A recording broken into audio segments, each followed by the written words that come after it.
Bonjour à tous, dans cette vidéo, nous allons voir comment procéder à l'étude d'une fonction. J'ai rappelé la méthode d'étude d'une fonction, on détermine l'ensemble de définitions, on calcule la dérivée, on étudie le signe de la dérivée, on en déduit le sens de variation de la fonction, on détermine les limites. Dans cette vidéo, nous nous contenterons d'une lecture graphique. Enfin, on résume les différentes informations démontrées dans un tableau de variation de f. Commençons par l'ensemble de définitions de la fonction.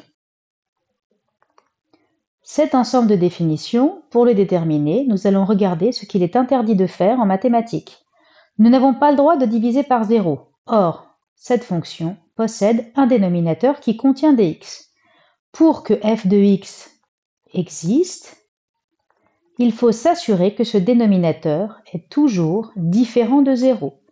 Il faut donc que 2 plus 3x soit différent de 0. C'est-à-dire 3x différent de moins 2, c'est-à-dire x différent de moins 2 tiers. On en déduit que l'ensemble de définitions de f, c'est l'ensemble des réels sauf moins 2 tiers. Nous avons répondu à la première étape. Seconde étape, le calcul de la dérivée, le calcul donc de f' de x.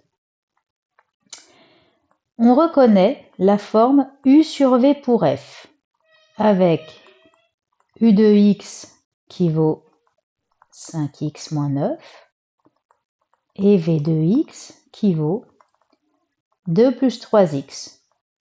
On en déduit les dérivées de chaque élément, la dérivée de u' qui vaut 5 et la dérivée de v, notée v', qui vaut 3. Les formules de dérivation nous donnent la dérivée suivante, u'v moins uv' sur v au carré. Je remplace chaque élément. Cela donne donc 5 facteurs de 2 plus 3x moins 3 facteurs de 5x moins 9. Le tout sur 2 plus 3x au carré. On a donc f' de x qui est égal à 10 plus 15x moins 15x plus 27 sur 2 plus 3x, le tout au carré. f' de x est donc égal à 37 sur 2 plus 3x au carré. Nous avons terminé la deuxième étape, qui est le calcul de la dérivée. Nous allons maintenant procéder à l'étude du signe de cette dérivée, le signe de f' de x. Pour cela, dans une grande majorité des cas au lycée, nous allons dresser un tableau de signes. Dedans, nous mettrons chaque facteur du numérateur et du dénominateur, 2 plus 3x au carré. Nous en déduirons le signe de f' de x. Alors, le signe de 37, c'est facile, il est toujours positif. Et puis, 2 plus 3x au carré est toujours positif, quelle que soit la valeur de x. Et puis, 2 plus 3x au carré s'annule lorsque x est égal à moins 2 tiers. On place le moins 2 tiers d'abord pour dire où ça s'annule et puis parce que cette valeur est exclue de l'ensemble de définitions. 37 est toujours positif et 2 plus 3x est toujours positif et s'annule en moins 2 tiers. On en déduit que la dérivée est positive sur chacun de ces deux intervalles, ce que l'on écrit en conclusion. Elle est donc positive sur tout l'ensemble de définitions. Nous avons traité la troisième étape. Quatrième étape, on en déduit le sens de variation de ma fonction f.